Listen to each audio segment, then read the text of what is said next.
आहार्य कसकर उसे अपनी बाहों में भर लेता है। क्या अब भी तुम्हें डर लग रहा है हम्मम? वो इत्ती से बोला जो उसके ऊपर पूरा लिपटी हुई थी। हाँ लग रहा है, अब मुझे 3 से 4 दिन डर लगेगा। अब मैं क्या करूंगी, मुझे तो अकेले रूम में रहने में भी डर लगेगा। इत्ती को तो सारे हॉरर मूवीज के भूत याद आ रहे थे जो उसने अब तक देखे थे। आहार्य उसे पलटकर अपने नीचे करते हुए बोला, चलो कुछ इंटरेस्टिंग करते हैं जिससे तुम अपना सारा डर भूल जाओगी। तुम्हें सिर्फ और सिर्फ मैं याद रहूंगा। एंडी बिलीव मी, उसके बाद तुम्हें बहुत अच्छी नींद आएगी एंड तुम डायरेक्ट सुबह ही उठोगी। कैसे? इत्ती ने उसकी टी शर्ट को कसकर पकड़ा हुआ था। उसे तो आहार्य के फेस पर भी भूत का फेस इमेजिन होना शुरू हो गया था। ऐसे बोलकर वो उसके होठों पर अपने होंठ रख देता है और उसे किस करने लगता है। उसकी बाहों में पिघलते हुए कुछ देर बाद इत्ती भी उसे किस करने लगती है। दोनों हंगली एक दूसरे को किस कर रहे थे। काफी देर बाद आहार्य इत्ती के होठों को छोड़ता है। इत्ती तेज तेज सांसें लेते हुए बोली, आपने मुझे उल्लू बनाया। आपने जानबूझकर हॉरर मूवी लगाई ताकि मैं डर जाऊं, क्योंकि आप तो ये सब देखते ही नहीं हो। और वो भूत की स्टोरी उसे सुनकर ऐसा क्यों लग रहा था कि वो भूत आपसे इंस्पायर है। हाँ, इत्ती उसके चेस्ट पर एक पंच मारती है। बहुत जल्दी समझ आ गया तुम्हें। एंड तुम किस को एंजॉय करने की जगह ये सब सोच रही थी। इट्स नॉट गुड, मतलब मैंने अच्छे से किस नहीं किया तभी तुम्हारा दिमाग बाकी चीजों को सोच पा रहा था। बोलकर वो फिर से उसे किस करने लगता है। अम्मम्मम मुमुन हम्मम। इत्ती उसे खुद से दूर कर रही थी। आहार्य उसकी थाइस को धीरे धीरे सहलाने लगता है। इत्ती को तो गूस बम्स आ जाते हैं। वो एकदम शांत पड़ जाती है। आहार्य के हाथ फिसलते हुए उसके शॉर्ट्स के अंदर जाते हैं। इत्ती का तो दिल दिमाग सुन हो गया था। वो कसकर अपनी आंखें बंद कर लेती है। लेकिन आहार्य के हाथ को अपने सेंसिटिव एरिया में महसूस कर वो झटके से आंख खोलती है तो उसकी नजरें आहार्य की आंखों से जा मिलती है जो उसे ही देखते हुए किस कर रहा था और धीरे धीरे उसके हाथ उसके सेंसिटिव एरिया में चल रहे थे। इत्ती के लिए ये एक्सपीरियंस बिल्कुल नया था। वो अपना फेस दूसरी साइड घुमाते हुए बोली, मुझे बहुत तेज नींद आ रही है। उठो, आप कितने भारी हो। इत्ती मुश्किल से हकलाते हुए बोली। उसे बहुत शर्म आ रही थी। लेकिन तुम्हें तो डर लग रहा था ना? वो उसकी गर्दन पर किस करते हुए बोला। उसका हाथ अभी भी उसी जगह पर था। नहीं, अब मुझे डर नहीं लग रहा, मुझे नींद आ रही है। वो धीमी धीमी सांसें लेते हुए बोली। आहार्य जब भी उसकी नेक पर किस करता था तो उसके सेंसेस काम करना बंद कर देते थे। लेकिन अब मुझे डर लग रहा है। मैंने हॉरर मूवी देखी है ना? आहार्य ने उसकी नेक को एकदम वेट कर दिया था। है आपको डर? इत्ती हैरानी से पूछती है। लेकिन आहार्य कुछ नहीं कहता, वो तो अपनी वाइफ के साथ रोमांस करने में बिजी था। वो थोड़ा उठकर जल्दी से अपनी टी शर्ट निकाल देता है। उसकी इतनी डेस्परेशन देख इत्ती को अपना लास्ट एक्सपीरियंस याद आता है। उस रात आहार्य कितना बेताब था। आहार्य जो फिर से उस पर झुक गया था। इत्ती उसके चेस्ट पर अपने दोनों हाथों को रखते हुए दोनों के बीच में दूरी मेंटेन करते हुए बोली, अगर आपको डर लग रहा है तो आप भी सो जाइए ना। लास्ट मोमेंट पर रिजेक्ट करना, ऐसा सिर्फ मेरी चीरी कर सकती है। वो मन ही मन सोचता है, फिर उसके दोनों हाथों को अपनी चेस्ट से हटाकर अपने हाथों में इंटरवाइन करते हुए बोला, अगर मैं सोऊंगा तो मुझे वही चीजें याद आएंगी। ऐसा करते हैं, हम दोनों बेड एक्सरसाइज करते हैं जिससे हमारा ध्यान डाइवर्ट हो जाएगा। आप ड्रामा मत करो। आपको भला कैसे डर लग सकता है, बल्कि भूत आपसे डर जाए। इत्ती की बात पर आहार्य कुछ पल उसे घूरता है, फिर उसके दोनों गालों पर प्यार से किस करते हुए, तुम कितनी क्यूट हो, मन करता है तुम्हें खा जाऊं। और फिर वो उसके गालों पर तेजी से बाइट करते हुए बोला, और टेस्टी भी, और फिर अपने होठों पर अपनी जीभ फेरता है। आहार्य दोनों को पूरी तरह से ब्लैंकेट से कवर करते हुए बोला, अब हम दोनों सेफ हैं। इत्ती को उस पर बहुत गुस्सा आ रहा था, और थोड़ी नोकझोंक और रूठने मनाने के बाद ब्लैंकेट के अंदर से इत्ती की सिसकियां और आहार्य की तेज सांसों की आवाज सुनाई देने लगती है। इधर हेल्थ केयर हॉस्पिटल, रोहित और भावेश जी इमरजेंसी वार्ड के बाहर खड़े थे। साथ में वो ड्राइवर भी था जिसे मानव ने बाहर निकाल दिया था। रोहित, मानव को क्या हुआ? भावेश जी हार कर चेयर पर बैठ जाते हैं। अंकल, आप फिक्र मत कीजिए, वो बिल्कुल ठीक हो जाएगा। रोहित उनके कंधे पर हाथ रखते हुए बोला, सब मेरी गलती है। आज वो जिस तकलीफ में है उसका जिम्मेदार सिर्फ मैं हूँ, सिर्फ मैं। भावेश जी खुद को ब्लेम करते हुए कहते हैं। तुम्हें वो कहाँ मिला? वो ड्राइवर से पूछते हैं। सर, जब मानव सर कार लेकर निकले तो मुझे कुछ ठीक नहीं लगा। मैंने टैक्सी से उनका पीछा किया, और जब तक मैं वहां पहुंचा सर, मुझे कार के पास बेहोश मिले। तब तक रोहित सर भी आ गए थे, क्योंकि मैंने उन्हें पहले ही इन्फॉर्म कर दिया था।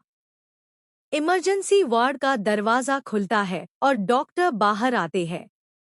भावेश जी और रोहित जल्दी से डॉक्टर के पास जाते हुए मानव की कंडीशन के बारे में पूछते हैं। देखिए, उन्हें माइनर हार्ट अटैक आया है। व्हाट हार्ट अटैक इस उम्र में? भावेश जी हैरानी से बोले। उम्र मायने नहीं रखती, शायद उनके ऊपर किसी बात का गहरा असर हुआ है। समटाइम्स तो ज्यादा सोचने से इंसान के ब्रेन नर्व्स भी बर्स्ट हो सकते हैं। फिलहाल वो खतरे से बाहर है, क्योंकि उन्हें सही टाइम पर ट्रीटमेंट दे दिया गया है। आप लोग उनका ख्याल रखिए, बोलकर डॉक्टर वहां से चले जाते हैं। भावेश जी के कदम लड़खड़ा जाते हैं। अगर रोहित ने उन्हें न संभाला होता तो वो गिर जाते। कुछ घंटों बाद मानव को नॉर्मल वार्ड में शिफ्ट कर दिया जाता है। यहाँ मैं भी हूँ, और मुझे नींद आ रही है। आप ईयरफोन्स लगा लीजिए। कितनी क्रीपी आवाजें हैं ये। असल में इत्ती को डर लग रहा था, लेकिन फिर भी वो एटीट्यूड में बोली, तुम ही तो बोलती हो रूम हम दोनों का है। तुम सो जाओ, मैंने तुम्हें कब रोका? मेरा आज हॉरर मूवी देखने का मन है। Actually you should also watch this. ये एक लड़के की स्टोरी है जो अपनी वाइफ के अत्याचारों से परेशान होकर सुसाइड कर लेता है, लेकिन वो अपनी वाइफ से बहुत प्यार भी करता था, इसलिए उसकी स्पिरिट वापस आती है। आहार्य अभी बता ही रहा था कि तभी एक हॉरिबल म्यूजिक बजता है। इत्ती, जो ऑलरेडी उसकी बात सुनकर घबरा गई थी, वो चीख उठती है और जल्दी से चिल्लाते हुए बोली, मुझे बेड पर लेकर जाओ, अगर मैं नीचे उतरी तो भूत मेरा पैर खींच लेगा। वो तेजी से चिल्लाए जा रही थी और डर के मारे रोने लगी थी। As you wish wifey. Aaharya phone off करके उसके पास आकर उसे अपनी बाहों में उठा लेता है। इत्ती उससे चिपक जाती है। वैसे भी वो एक नंबर की डरपोक थी। आहार्य उसे लेकर बेड पर लेट जाता है। इत्ती पूरा उसके ऊपर चढ़ी हुई थी। अगली सुबह इत्ती की आंख खुलती है और वो अंगड़ाई लेते हुए बेड से उठकर बैठ जाती है। उसके बदन में आहार्य की टी शर्ट थी जो उसने उसे कल रात को पहनाई थी। रूम में वो अकेली थी। इतनी सुस्त आंखों से बेड की तरफ देखती है तो सुबह के 10 बज रहे थे। यूएफएफ यार, कहाँ? मैंने सोचा था अब से रोज सुबह जॉगिंग जाऊंगी ताकि कॉलेज जाने से पहले मैं एकदम फिट हो जाऊं। बोलते बोलते वो अपने पेट को देखती है। इत्ती उन लोगों में से थी जो थोड़ा ज्यादा खा ले तो चब्बी हो जाती थी और थोड़ा ज्यादा सोच ले तो पतली। वो अपना फोन देखती है जिसमें आहार्य का मैसेज था, मैंने तुम्हें उठाने की कोशिश की थी बट तुम उठी नहीं। झूठे, इत्ती मुंह बनाते हुए बोली, और फिर वो बेड से उठती है। उसकी बॉडी में हल्का हल्का पेन था। वो रेडी होकर नीचे जाती है। सारी औरतें नीचे ही बैठी थी, मोहिनी जी भी। तुमने वक्त देखा है। मोहिनी जी उसे टॉन्ट करते हुए बोली। हाँ, बेड के सामने वाली वॉल पर ही घड़ी है तो न चाहते हुए भी नजर पड़ जाती है। इत्ती ने इस कड़वी बात को भी इतनी मासूमियत से बोला था कि सबकी हंसी छूट जाती है। मोहिनी जी बस दांत पीसती रह जाती है। इत्ती सबके पास बैठते हुए आगे बोली, और सॉरी मैं जल्दी नहीं उठ पाई, अब मेरी अभी अभी तो शादी हुई है। अपनी बात बोलकर वो शर्माने की एक्टिंग करने लगती है। हाँ बेटा, तुम इसकी बात को सीरियस मत लो, तेजस्वी जी मुस्कुराते हुए बोली। मोहिनी जी खुद को शांत करके बोली, वैसे आज तो तुम लेट उठी लेकिन कल जल्दी उठना, क्योंकि कल तुम्हें अपनी पहली रसोई की रस्म करनी है जो तुमने अब तक नहीं की। मोहिनी जी की बात सुनकर इत्ती को बहुत तेज गुस्सा आता है। इतनी बेइज्जती होने के बाद भी इस औरत को चैन नहीं है। खाना वो भी मैं नेवर एवर, वो मन ही मन सोचती है। वैसे भी वो एक नंबर की आलसी और कामचोर थी। हाँ बेटा, हम आज तुम्हारा वेट कर रहे थे। लेकिन कोई बात नहीं, तुम कल रस्म पूरी कर लेना। तुम कोई सिंपल सी डिश बना लेना, हम सिखा देंगे तुम्हें, या तो तुम बस मीठे पर हाथ लगा देना, तेजस्वी जी कहती है। वो रस्मों रिवाजों में बहुत बिलीव करती थी। अरे यार, सिंपल सिंगल मिंगल किसी भी तरह की डिश बनानी नहीं आती मुझे। अगर अच्छा खाना नहीं बना तो मेरी क्या इज्जत रह जाएगी। इतनी मन ही मन टेंशन से सोच रही थी। हाँ मैं बना दूंगी, आप फिक्र मत कीजिए, वो बस इतना ही कह पाती है। तुम सच में बना लोगी? मोहिनी जी उसे घूरते हुए बोली। इत्ती का खून खोल रहा था। उसका मन कर रहा था वो चिल्ला के बोले, shut your mouth. Of course मैं कोई भी काम कर सकती हूँ, वो मुस्कुराते हुए बोली। कुछ देर बाद इत्ती, मोनी और मानसी लिविंग हॉल में बैठे थे। बाकी सब औरतें अपने अपने काम पर चली गई थी। एक बात तो है, आप ट्रबल मेकर है। जब दादी सा बोल रही थी कि सिर्फ हाथ लगा देना, तब क्या जरूरत थी आपको बोलने की कि मैं बना दूंगी हम्मम? मानसी कहती है। तो क्या करती बुआ जी की मुझे टॉन्ट करने का मौका मिल जाता, और मुझे बर्दाश्त नहीं कोई मुझसे ऐसे बात करे। इत्ती घमंड से बोलती है। मानसी और मोनी इत्ती को आकाश के बारे में बताते हैं, और फिर तीनों कुछ डिसाइड करके आकाश के रूम में जाते हैं। आकाश सोफे पर बैठा लैपटॉप पर कुछ कर रहा था। आजकल कोई कुछ ज्यादा ही बिजी है। वेल, क्या हम अंदर आ सकते हैं? इत्ती डोर नॉक करते हुए बोली। आप लोग कब से इतना फॉर्मल हो गए? बोलकर वो लैपटॉप को बंद कर देता है। जब से आप देवदास बने हैं, इत्ती कहती है, और तीनों अंदर आ जाते हैं। नहीं, वो मैं भी कंपनी ज्वाइन करने का सोच रहा हूँ, आकाश हल्की सी स्माइल के साथ कहता है। दैट्स ग्रेट, बट उसके लिए आप अपने आप को क्यों बदल रहे हैं? नहीं, मैं कहाँ? अब बताएंगे। तीनों के बार बार फोर्स करने पर आकाश सैड होते हुए बताता है कि शिवाय और प्रेक्ति के एनिवर्सरी वाले दिन कैसे उसने कीर्ति को प्रपोज किया था और कैसे उसने उसे बुरी तरीके से रिजेक्ट कर दिया। बस इसलिए आप इतने सैड है, मोनी बोली। यह इतनी सी बात नहीं है, इट हर्ट्स, एंड मैं समझ गया हूँ मैं उनके लायक नहीं। उसकी बात पर तीनों सर हिला देते हैं और इतनी अजीब से चेहरे के साथ बोली, क्या आशिक बनेंगे आप? एक दो बार रिजेक्शन पर यह हाल है।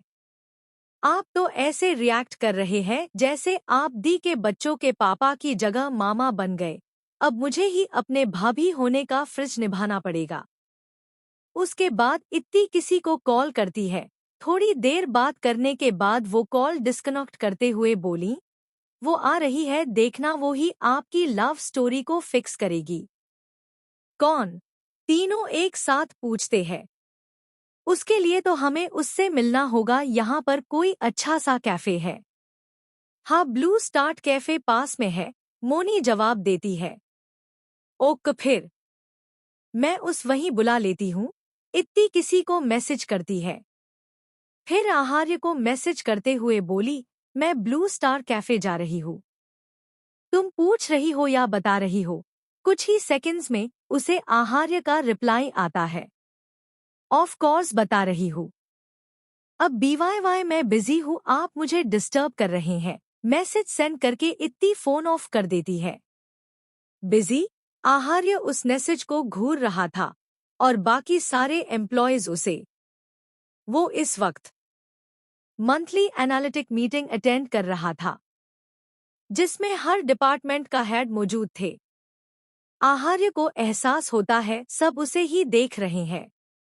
वो अपना फोन ऑफ करके सबको एक लुक देता है। सब एकदम अलर्ट हो जाते हैं। सबके मन में एक ही बात चल रही थी कि एक बार कोई एम्प्लॉय अपना फोन साइलेंट करना भूल गया था और मीटिंग के दौरान ही उसका फोन रिंग कर गया था। गुस्से में आहार्य ने उसे फायर कर दिया था, यहाँ तक कि वो खुद भी मीटिंग के दौरान कोई कॉल या मैसेज अटेंड नहीं करता था। तो आज ऐसा क्या हुआ कि बॉस ने अपना बनाया हुआ रूल ही तोड़ दिया। आहार्य को भी एहसास था कि सब क्या सोच रहे हैं। उसने इत्ती के मैसेज या कॉल पर एक अलग रिंगटोन सेट कर रखी थी जिससे उसे पता चल जाए कि यह कॉल उसकी वाइफ ने किया है। लेकिन यहाँ तो उसकी वाइफ बोल रही कि वो बिजी है। अरे बिजी तो वो था, लेकिन फिर भी उसने उसके मैसेज का इन सेकंड्स में रिप्लाई किया। वो घर जाकर इत्ती को छोड़ने वाला नहीं था। Get back to your works, वो सख्त लहजे में बोला। 2 ही मिनट में कॉन्फ्रेंस रूम पूरा खाली हो जाता है। अब वहां बस ऋतिक और आहार्य थे। तुम्हें अलग से इनविटेशन देना पड़ेगा, ऋतिक को घूरते हुए आहार्य कहता है। नो सर, मैं वैसे ही चला जाऊंगा। अगर मैम को पता चला कि आप मुझे ज्यादा इम्पोर्टेंस दे रहे हैं तो वो गुस्सा हो जाएंगी, बोलकर ऋतिक जल्दी से वहां से भाग जाता है। आहार्य अपने फोन को देखता है। उसे इत्ती पर बहुत गुस्सा आ रहा था, इस बात से नहीं कि उसने उसकी मीटिंग खराब कर दी, बल्कि इस बात से कि इत्ती की हिम्मत कैसे हुई उसे इग्नोर करने की। इत्ती और 3 तिगाड़ा कैफे में पहुंचते हैं और अपने बुक किए कैबिन में चले जाते हैं। 10 मिनट बाद ही उस कैबिन में एक लड़की आते हुए बोली, हेलो बेबीज। सब लोग उस आवाज की तरफ देखते हैं। एक लड़की जिसने एक स्कर्ट और क्रॉप टॉप पहन रखा था, वो बड़ी सी स्माइल करते हुए रूम के अंदर आती है। उसे देखकर इत्ती एक्साइटेड होकर खड़ी होती है। पिया, बोलकर इत्ती जल्दी से उसे हग कर लेती है। वो लड़की भी एक्साइटेड होकर उसे बैक हग करते हुए बोली, BDW कॉन्ग्रेचुलेशंस बेबीज, बोलकर पिया उससे दूर होती है। आकाश, मोनी और मानसी उन दोनों को ही देख रहे थे। इत्ती और पिया अपनी चेयर्स पर बैठ जाते हैं। तुम्हें अचानक मेरी याद कैसे आ गए बेबी, पिया इत्ती से बोली। बताती हूँ, पहले तुम इनसे मिलो, यह है आकाश भाई सा और यह मानसी और मोनी दी। इत्ती तीनों को पिया से इंट्रोड्यूस कराते हुए बोली। पिया आकाश की तरफ देखकर मुस्कुराते हुए बोली, हेलो आकाश बेबीज। बेबी सुनकर तो आकाश अपनी सीट से उछल पड़ा। मोनी मानसी भी हैरान थे, लेकिन पिया अपने ही मस्ती में थी। उसने फिर मोनी और मानसी की तरफ देखकर कहा, हेलो मोनी एंड मानसी दीदी बेबीज। तीनों बेचारगी से इत्ती को देखने लगे, जैसे पूछ रहे हो यह क्या नमूना है। इत्ती समझ जाती है और हंसते हुए बोली, अरे बेबीज पिया का तकिया कलाम, कैच फ्रेज है, वो हर नेम के बाद बेबीज यूज करती है। पिया अपना सर हिलाते हुए, यस सिट्टी बेबीज इज राइट। तीनों ऑकवर्डली स्माइल करने लगे। उन्होंने ऐसा नमूना पहली बार देखा था। उसके बाद इत्ती पिया से कहती है, पिया एक्चुअली हमें तुम्हारी एक हेल्प चाहिए। यस बेबीज बोलो, पिया बोली। आकाश, मोनी और मानसी को अभी भी यह बेबीज डाइजेस्ट नहीं हुआ था। तुम्हें आकाश भाई सा की गर्लफ्रेंड बनना पड़ेगा। इत्ती के इतना कहते ही आकाश चेयर से उठते हुए बोला, व्हाट, आप यह क्या कह रही है? भले ही कीर्ति जी ने मुझे रिजेक्ट कर दिया, बट आई स्टिल लव हर। उसकी आवाज में थोड़ा रूखापन था, शायद पहली बार उसने इत्ती से ऐसे बात की थी। हो गई, ओवर एक्टिंग कर लिया, मेलोड्रामा यार, पूरी बात बोलने नहीं दिया, पहले ही सीरियल्स वाला धूम ताना ना स्टार्ट हो गया। इत्ती चिढ़ते हुए बोली। एंड मैं कोई सच की गर्लफ्रेंड बनने की नहीं कह रही हूँ, बस नाटक, फेक गर्लफ्रेंड। उसके बाद इत्ती उन्हें पूरा प्लान बताती है। सब लोग काफी एक्साइटेड थे इस प्लान को एग्जीक्यूट करने के लिए। पिया भी काफी खुश थी, वो बिंदास लड़की थी जिसे डिफरेंट डिफरेंट शैतानियां करना पसंद था। लेकिन आकाश काफी अनकंफर्टेबल था। वो हमेशा से सिंगल था, उसने कभी किसी लड़की से बात तक नहीं की थी अपनी बहनों के अलावा। फिर उसे कीर्ति से प्यार हो गया जिसने हर बार उसे रिजेक्ट कर दिया। अब किसी का फेक बॉयफ्रेंड बनना अपने रियल लव को पाने के लिए, यह चीज उससे डाइजेस्ट नहीं हो रही थी। वो एक नज़र पिया को देखता था जो उसे ही बड़े प्यार से देख रही थी, शायद अभी से उसने अपनी एक्टिंग स्टार्ट कर दी थी। आकाश को यह करना ही था वरना इत्ती उसे छोड़ती नहीं, ऊपर से उसे भी अपनी लव लाइफ सेट करनी थी।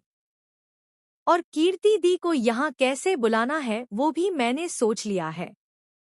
पिया, बट तुम यहाँ कैसे रुकोगी? इत्ती पिया से बोली। अरे बेबीज, मैंने तो बताया ही नहीं, मैंने यहीं कॉलेज में एडमिशन लिया है। और फिर वो कॉलेज का नाम इत्ती को बताती है। ओह वाओ सैम, इसी कॉलेज में? तो मैं भी एडमिशन लूंगी। दोनों खुशी से एक दूसरे को हग कर लेती है। कुछ देर बातें करने के बाद पिया अपने घर चली जाती है और इत्ती और तीन तिगाड़ा पैलेस वापस आ जाते हैं। आहार्य का ऑफिस। ऋतिक आहार्य को बताता है कि उसे अर्जेंटली ऑस्ट्रेलिया जाना पड़ेगा। रात का वक्त। इत्ती हेडरेस्ट पर सर टिकाकर अपना फोन यूज कर रही थी। वो उसका पूरा कंसंट्रेशन फोन पर ही था, इसलिए उसे ध्यान ही नहीं रहा कि आहार्य रूम में आ चुका है। आहार्य उसके करीब जाकर अचानक से उसके हाथ से फोन छीन लेता है। इत्ती जो पूरी तरीके से अपने फोन में खोई हुई थी, अचानक से ऐसा होने पर उसे बहुत गुस्सा आता है। वो चिल्लाते हुए बोली, कौन बेवकूफ है, मालूम है मैं कितना इम्पोर्टेंट काम कर रही थी। बोलते हुए वो सामने देखती है तो आहार्य था जो उसे ही घूर रहा था। कौन सा इम्पोर्टेंट काम, मैं भी तो देखूं। बोलकर वो उसके फोन में देखता है तो वो किसी गर्ल गैंग नाम से ग्रुप में चैटिंग कर रही थी। यह फालतू की गॉसिपिंग को तुम इम्पोर्टेंट काम कह रही हो? आहार्य उसके चेहरे के एकदम सामने फोन स्क्रीन को करता है। फालतू गॉसिपिंग नहीं है, हम सच में किसी इम्पोर्टेंट टॉपिक पर डिस्कस कर रहे थे। इत्ती भी थोड़ी तेज आवाज में कहती है। तुम्हारे पास फालतू बकवासों के लिए टाइम है और मेरे मैसेज का रिप्लाई करने का नहीं? बोलते हुए वो उसका फोन बेड पर फेंक देता है। इत्ती की तो जान ही अटक गई थी। उसका फोन जिसमें हजारों स्क्रीनशॉट थे जिससे वो जब चाहे अपने फ्रेंड्स को बेइज्जत कर सकती थी। इत्ती फोन उठाने की होती है कि आहार्य गुस्से से बोला, उठाना मत, क्योंकि इसका यूज करना तो तुम्हें आता नहीं। इत्ती चुपचाप से बैठ जाती है और आहार्य से बोली, आप इतने चिढ़े हुए क्यों हैं? आते ही चीखने चिल्लाने लगे। शांति ही नहीं है मेरी लाइफ में। मैं चीख चिल्ला नहीं रहा। तुम ऐसी हरकतें करती हो कि किसी का भी ब्लड प्रेशर हाई हो जाए। जितनी तुम्हारी हाइट नहीं है उससे ज्यादा तो तुम एटीट्यूड दिखाती हो। इत्ती जो बेहद कैजुअली उसकी बात सुन रही थी, उसकी लास्ट की बात सुनकर तो उसका खून खौल जाता है। मेरा एटीट्यूड, मेरी हाइट, आपको क्यों जलन हो रही है? और हाँ, मैं पहले ही बता दूं, मैंने जानबूझकर आपका मैसेज इग्नोर किया था क्योंकि आपकी वजह से आज मुझे बुआ जी की बातें सुननी पड़ी। That I hate the most. इत्ती जोर जोर से चिल्लाते हुए बोली। मेरी वजह से? हाँ, आपकी वजह से। अगर आप मुझे सुबह उठा देते तो लोगों को मुझे बोलने का मौका नहीं मिलता, और अब मुझे कल सुबह सबके लिए खाना बनाना पड़ेगा। अब मैं क्या करूं? इत्ती आहार्य को सुबह वाली सारी बात बताती है। आहार्य उसकी बात सुनते सुनते अपनी टाई की नॉट ढीली करते हुए उसकी गोद में सर रख लेता है।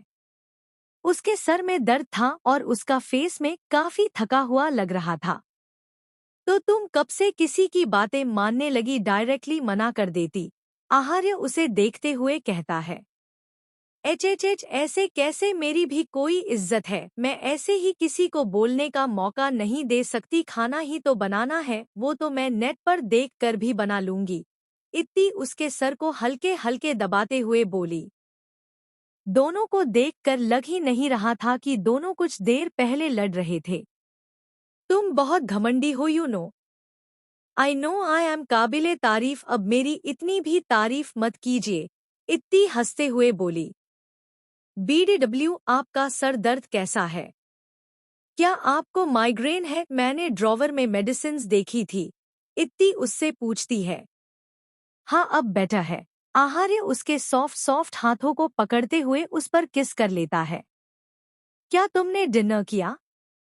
कहाँ किया, मैं कब से आपका वेट कर रही थी, लेकिन शायद ऑफिस जाकर आप भूल जाते हैं कि आपकी एक बीवी भी है। इतनी नाराजगी से बोली। उससे भूख बर्दाश्त नहीं होती थी, लेकिन वो आहार्य के लिए वेट करती थी। I am sorry for that, एक बहुत इम्पोर्टेंट मीटिंग थी, बट कल से मैं जल्दी आऊंगा। आहार्य सॉफ्टली बोला और फिर आगे बोला। ओक जाओ, तुम डिनर लेकर आओ, तब तक मैं चेंज कर लेता हूँ। मैं क्यों, आप किसी सर्वेंट को कॉल कर दीजिए। इतनी मुंह बनाते हुए बोली। इट्स 12:35, सब सर्वेंट अपने क्वार्टर में होंगे। नाउ गो, बोलकर आहार्य वॉशरूम में जाने लगता है। इत्ती को बहुत गुस्सा आता है, क्योंकि काम करने में तो वैसे ही उसे सुस्ती आती थी, उसका बस चले तो वो पूरा दिन बेड पर लेटे लेटे गुजार दे। क्या यार, यह तो शादी के साइड इफेक्ट्स है। इत्ती बड़बड़ाते हुए बेड से उठती है। सुन लिया मैंने। आहार्य जो वॉशरूम का डोर ओपन करने ही वाला था, वो इत्ती की बात सुनते हुए बोला। एच इसीलिए तो बोला था कि आप सुनो। इत्ती किचन से डिनर लेकर आ ही रही थी, तभी कोई अचानक ही उसके सामने आ जाता है। अचानक से ऐसे किसी के आने से इत्ती थोड़ा घबरा जाती है। इत्ती देखती है आदेश ने उसका रास्ता रोका था। ये क्या बदतमीजी है? इत्ती गुस्से से बोली। मैंने तो कुछ किया ही नहीं। आप बेवजह गुस्सा हो रही है क्या? भैया से लड़ाई हुई है?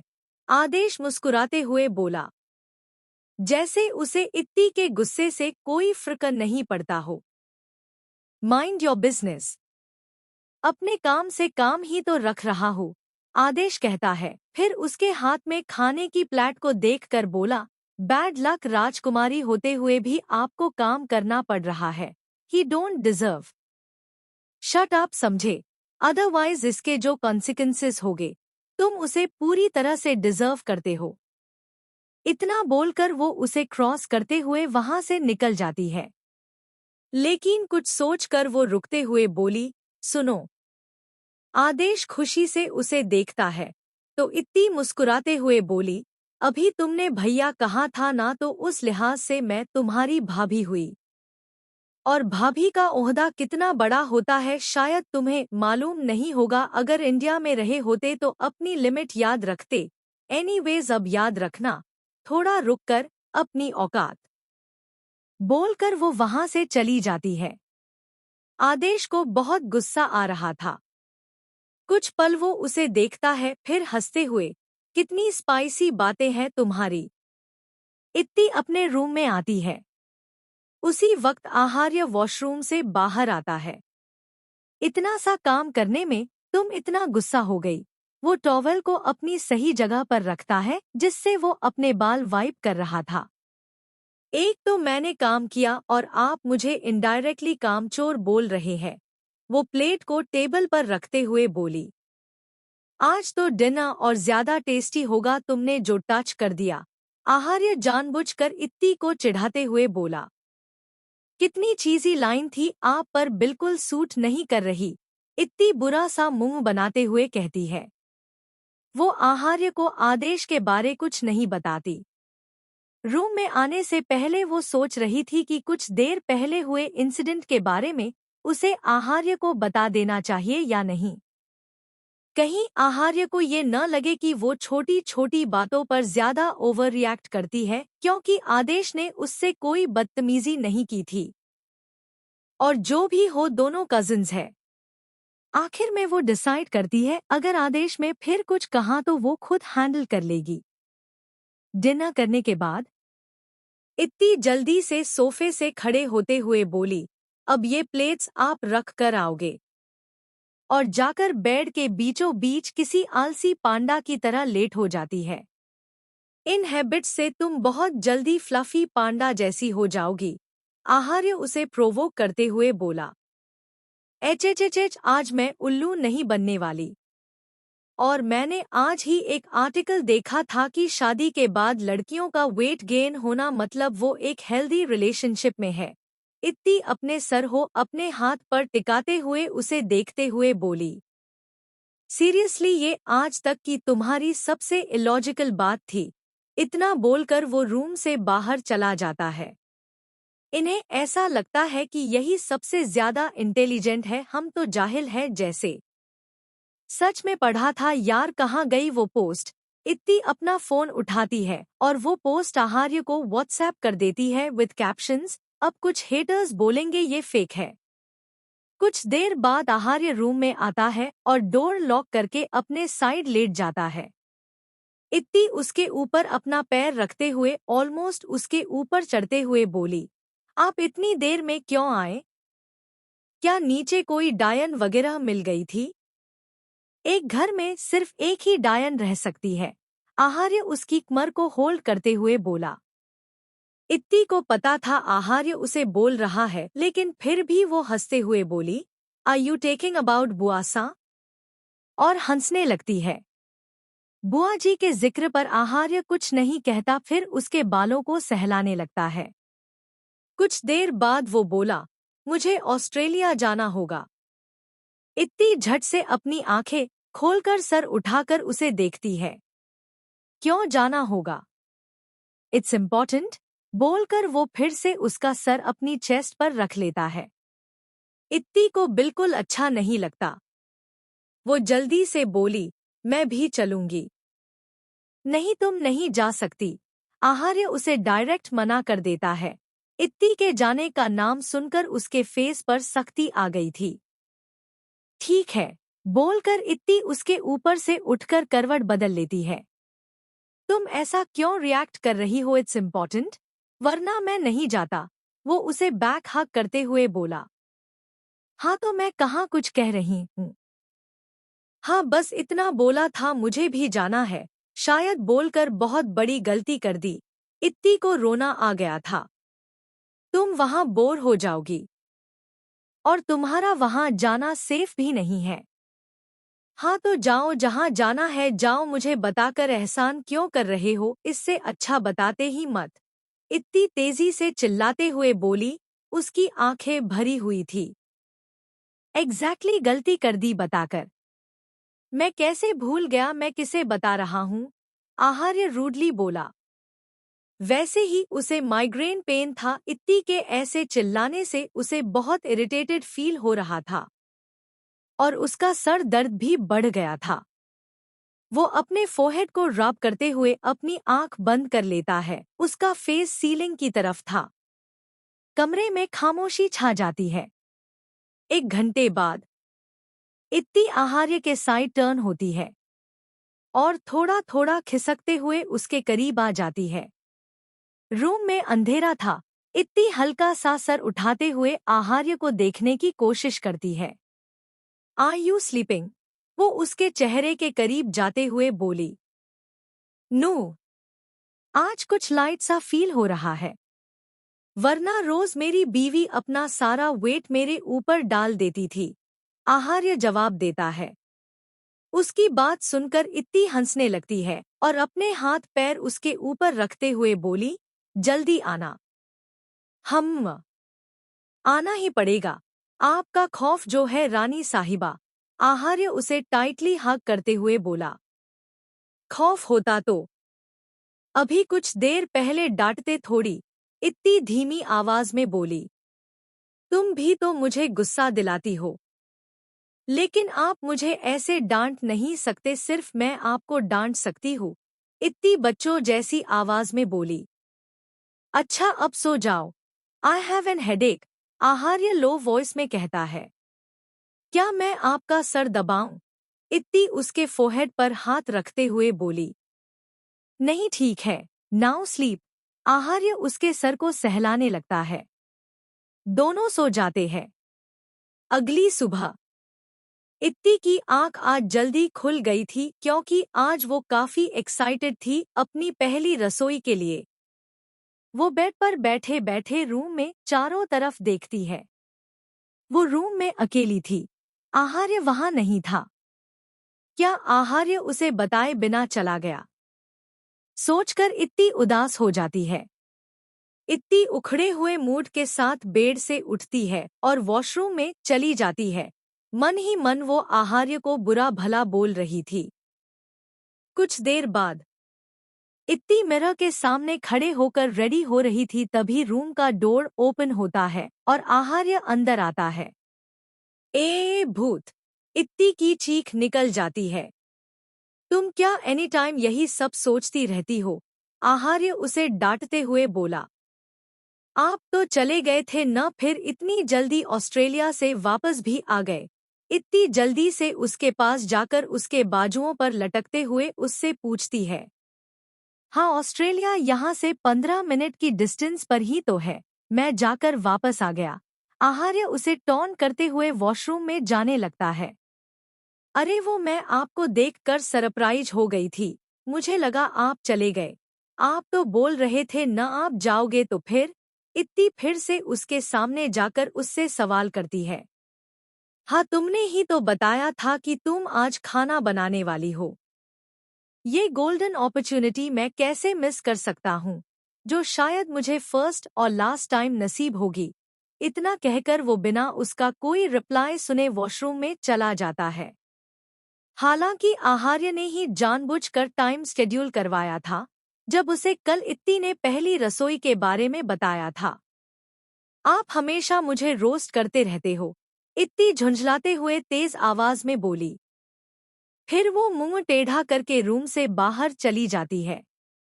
Living hall. सब फैमिली मेंबर्स वहां मौजूद थे। स्टेयर्स से उतरती हुई इत्ती सबको देखकर मन ही मन सोचती है, मेरी फैन फॉलोइंग तो देखो। बेटा तुम आ गई। तुम्हें याद है जा आज तुम्हें क्या करना है? तेजस्वी जी इत्ती से बोली। हाँ, तभी तो मैं आज जल्दी उठ गई and I am so excited, इत्ती हंसते हुए बोली। एच एक्साइटेड इसे देखकर तो नहीं लगता इसने कभी किचन की शक्ल भी देखी होगी। मोहिनी जी मन ही मन सोचती है। बेटा तुम कुछ भी एक डिश बना लो मीठे में, ठीक है? तेजस्वी जी उसे बताती है।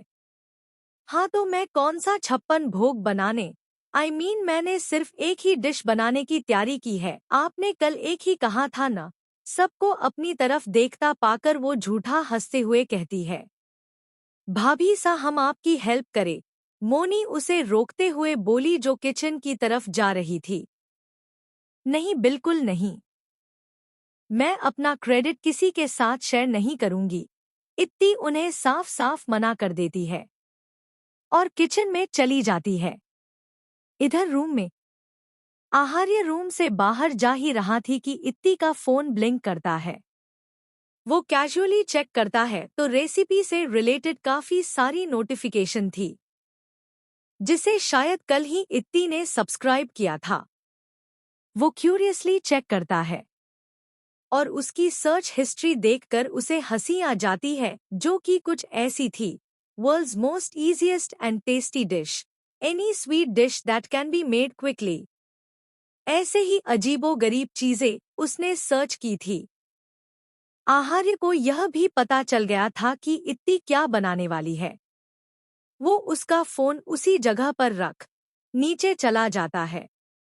किचन में सारे चीफ लाइन से खड़े थे। उन्होंने इत्ती से पूछा कि वो उसकी हेल्प कर देते हैं, लेकिन इत्ती ने उन्हें साफ साफ मना कर दिया। आखिर में उसकी बनाई गई डिश को देखकर वो लोग हैरानी से एक दूसरे को देख रहे थे। साफ था वो लोग कंफ्यूज थे। सब डाइनिंग टेबल पर आकर बैठ जाते हैं। इत्ती भी अपनी बनाई डिश को टेबल पर रखते हुए एक्साइटेडली आहार्य के पास बैठकर बोली, आज तो कोई मन ही मन जल रहा होगा क्योंकि किसी को मुझे कामचोर बोलने का मौका जो नहीं मिला। और वो कोई मैं हूँ। आहार्य उसके फोरहेड पर आए स्वेट को अपने हैंडकर्चिफ से पोंछते हुए बोला। ऑफ कोर्स आप ही तो हो, वो उसे लापरवाही से जवाब देती है। वैसे तो सर्व इत्ती को ही करना चाहिए था, लेकिन आहार्य के सामने उसकी बीवी को सर्व करने का बोलने की हिम्मत किसी में नहीं थी। एक सर्वेंट इत्ती की बनाई गई डिश को सबसे पहले आहार्य को सर्व करते हैं। भाभी सा वैसे आपने क्या बनाया है? आकाश अब पहले की तरह पूछता है। ये काफी इजी था। मैंने दूध में चावल डाले और फिर उसे बहुत देर तक पकाया। अम्मम फिर उसमें बहुत सारे ड्राई फ्रूट्स डाल दिए। इतनी सारी रेसिपी बताती है। सबकी शक्ल पर 12 बज गए थे। आपने काफी मेहनत की है इसे बनाने में, आकाश अजीब सा मुंह बनाते हुए बोला। और नहीं तो क्या, जब तक ये पक रहा था तब तक मैं वहां खड़ी थी। पैर दुख रहे हैं लेकिन आप लोगों के लिए मैं इतना तो कर ही सकती हूँ। आई होप सबको ये पसंद आएगा। एंजॉय, इतनी स्माइल करते हुए बोली। कोई मुझे कुछ कह भी नहीं सकता क्योंकि दादी सा ने मीठा बनाने को कहा था, वो मीठा कुछ भी हो। कोई फालतू ही मुझे बेवकूफ समझता है। मैं कितनी क्लेवर हूँ, इतनी तिरछी नजरों से आहार्य को देखते हुए मन में सोचती है। You are so intelligent. Aaharya उसके मन की बात समझते हुए धीरे से उसके कान में बोला। किसी के पास बोलने के लिए कुछ नहीं था क्योंकि डायरेक्टली और इनडायरेक्टली इत्ती ने जो भी कहा उसमें लॉजिक था। उसे बस मीठा बनाने को कहा गया था। ब्रेकफास्ट के बाद तेजस्वी जी और बाकी बड़े इत्ती को गिफ्ट देते हैं। गिफ्ट क्यों? इत्ती कंफ्यूजन से पूछती है। बेटा ये रिवाज है, जब भी नई बहू पहली बार कुछ बनाती है तो उसे गिफ्ट्स दिए जाते हैं। ओह! इत्ती बुआ जी की तरफ देखती है, जिसे समझकर मोहिनी जी अनमने ढंग से बोली, मैं लाना भूल गई। असल बात तो ये थी, उन्हें लगा वो आज जी भरकर इत्ती की इंसल्ट करेंगी। कोई बात नहीं, आप बाद में दे देना। इत्ती जानबूझकर अपने एक एक शब्द पर जोर देते हुए बोली। हमारा गिफ्ट भी पेंडिंग है। मोनी, मानसी और आकाश उसे अपनी तरफ देखता पाकर बोले। इत्ती उन्हें तिरछी नजरों से घूरते हुए हाँ में सर हिला देती है। आदेश ने कुछ नहीं कहा था, ना ही एक नजर इत्ती को नजर उठाकर देखा था। आहार्य के सामने होते हुए उसमें ऐसा करने की हिम्मत नहीं थी। रूम में आते ही इत्ती आहार्य से अपना गिफ्ट मांगती है। आपने ना फर्स्ट नाइट का गिफ्ट दिया ना ही आज, आप तो बड़े कंजूस हो। इत्ती बेड पर बैठते हुए बोली। तुम्हें क्या चाहिए? मुझे भी आपके साथ जाना है, इत्ती फट से बोली। उसकी बात सुनकर आहार्य उसे गुस्से से देखता है क्योंकि उसके समझाने के बाद भी वो फिर से वही बात कर रही थी। आई मीन कि आपके आने के बाद आप मुझे घुमाने ले जाना और आपने बताया नहीं कि आपको मेरी बनाई गई डिश कैसी लगी। इतनी जल्दी से अपनी बात बदलते हुए कहती है। Hmm, world's most easiest and tasty dish. Aaharya कहता है तो इत्ती उसे मारते हुए बोली, किसी का फोन चेक करना बैड मैनर्स होती है, इतना भी नहीं पता। टेक, वो उसके सर को सहलाते हुए उसके फोरहेड पर किस करता है। यू टू जल्दी आना, ठीक है, एंड मुझे हर मिनट पर कॉल करना, आजकल जमाना इतना खराब है, किसी का कोई भरोसा नहीं। इतनी फ्लो में बोलना स्टार्ट करती है। क्या तुम्हें मुझ पर ट्रस्ट नहीं है? आहार्य उसके गाल खींचते हुए बोला। आउच! अरे आप तो इनोसेंट हो, मैं तो दुनिया की बात कर रही थी। बोलकर वो आहार्य की वेस्ट पर अपने हाथ लपेट लेती है। अच्छा अब जाओ, कब से मेरे सर पर खड़े हो? इत्ती उससे दूर हो जाती है। ओ कक्का, एंड रोना मत। आहार्य अपनी इम्पोर्टेंट चीजें लेकर रूम से बाहर चला जाता है। एच रोए मेरे दुश्मन। कहते हुए इत्ती की आंखों से आंसू बह जाते हैं। वो बेड पर ऐसे ही लेट जाती है। अगर वो उसे जाते हुए देखती तो पक्का उसे और ज्यादा रोना आता। कुछ ही देर में उसके कानों में कार्स के स्टार्ट होने की आवाज पड़ती है। इत्ती को अभी से बहुत अकेला अकेला फील हो रहा था। वो ऐसे ही बेड पर लेटी हुई थी। ऐसे ही सोचते सोचते कब सुबह से शाम हो जाती है, उसे एहसास ही नहीं होता। शाम का वक्त रूम में बिल्कुल शांति थी। तभी खामोशी को तोड़ते हुए इत्ती का फोन रिंग करता है, जिसे सुनकर इत्ती के दिल की एक बीट मिस हो जाती है। वो जल्दी से फोन उठाती है और उसका चेहरा मुरझा जाता है। हेलो भाई सा, इत्ती बुझी हुई आवाज में बोली। ये तू इतना लो क्यों साउंड कर रही है? शिवाय फिक्र करते हुए पूछता है। अम्मम्मम नहीं, ऐसा नहीं है। वो हाँ, एक्चुअली मैं सोकर उठी हूँ तो इसलिए शायद लग रहा होगा आपको, इतनी जल्दी से कहती है। फिर मन में, अगर मैंने आपको बताया कि मैं कॉलर आईडी पर आपका नाम देखकर लो साउंड कर रही हूँ, तो पक्का आप मुझे छोड़ने वाले नहीं हो। ओह अच्छा, वो सब छोड़, तुम्हारा पति ऑस्ट्रेलिया गया है, तो उसने कहा है कि मैं तुम्हें कुछ दिन सिरोही ले आऊं।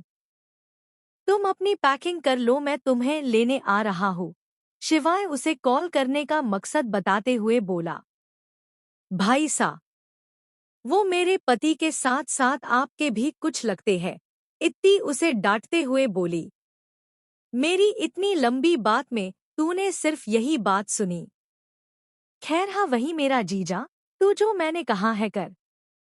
भाई सा, मैं नहीं आ सकती, आप कीर्ति दी और प्रेक्ति भाभी को भेज दो ना। इत्ती उसकी बात सुनकर कुछ सोचते हुए बोली। क्यों नहीं आ सकती? शिवाय को उससे इस जवाब की उम्मीद नहीं थी। अब इत्ती उसे कैसे बताए कि उसे अपने देवर और अपनी दी की लव स्टोरी सेट करनी थी, और इससे अच्छा मौका उसे मिल ही नहीं सकता था। और आहार्य के आने के बाद इत्ती खुलकर अपने प्लेन को एक्सिक्यूट नहीं कर पाएगी। साथ ही साथ उसे उसका लंबा चौड़ा लेक्चर सुनना पड़ेगा, वो अलग। Hello, are you there? उसे कोई जवाब न देता सुन शिवाय फोन स्क्रीन को देखता है कि कहीं कॉल कट तो नहीं गई। हाँ मैं सुन रही हूँ भाई साहब, प्लीज न, इतनी परेशानी भरी आवाज में बोली। काफी देर तक उसे मनाने के बाद शिवाय बेमन से मान जाता है। ओक, लेकिन बाद में मुझे इसका प्रॉपर एक्सप्लेनेशन चाहिए। एंड टेक केयर, मैं कीर्ति को भेज दूंगा, शिवाय तेज आवाज में बोला।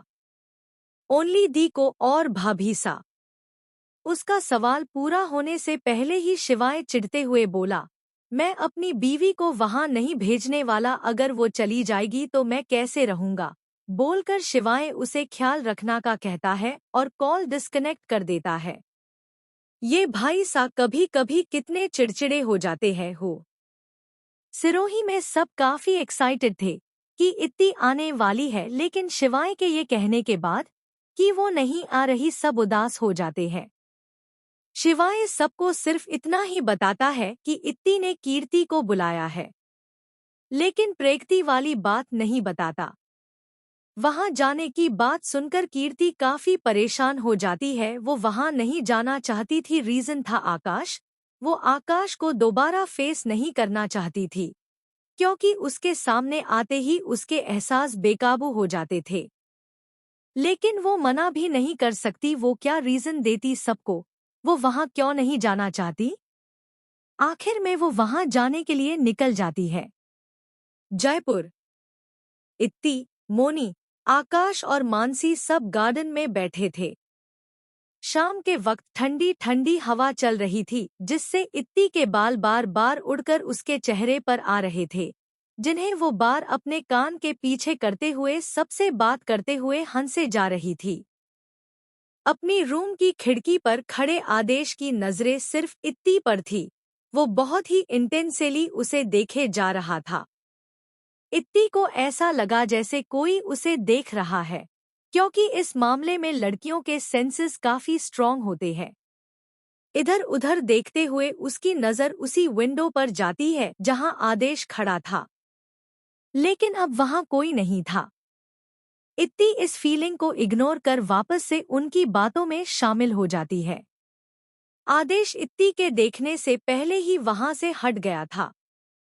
हमारा कनेक्शन कितना स्ट्रॉन्ग है मेरे देखते ही तुम्हें एहसास हो गया। नोट बैड हम्मम। वो अपनी पेंट की पॉकेट में हाथ डालते हुए अपने रूम से बाहर निकल जाता है। शायद किसी इंटरेस्टिंग टॉपिक पर डिस्कशन हो रहा है। क्या मैं भी ज्वाइन कर सकता हूँ? आदेश उनके करीब आते हुए बोला। उसकी आवाज से ही इतनी अनकंफर्टेबल हो जाती है। वो आदेश की तरफ देखती भी नहीं। किसी के हाँ या ना की परवाह किए बगैर आदेश एक चेयर पर बैठ जाता है। कोई कुछ नहीं कहता क्योंकि उन्हें कोई प्रॉब्लम नहीं थी इत्ती को छोड़कर। हाँ, वहाँ का माहौल जरूर ऑकवर्ड हो गया था। अच्छा, तुम लोगों को इस न्यूज़ के बारे में पता है? आज से करीब 12 साल पहले कुछ इलीगल एक्सपेरिमेंट्स किए गए थे, जो कि स्ट्रिक्टली बेन्ड है।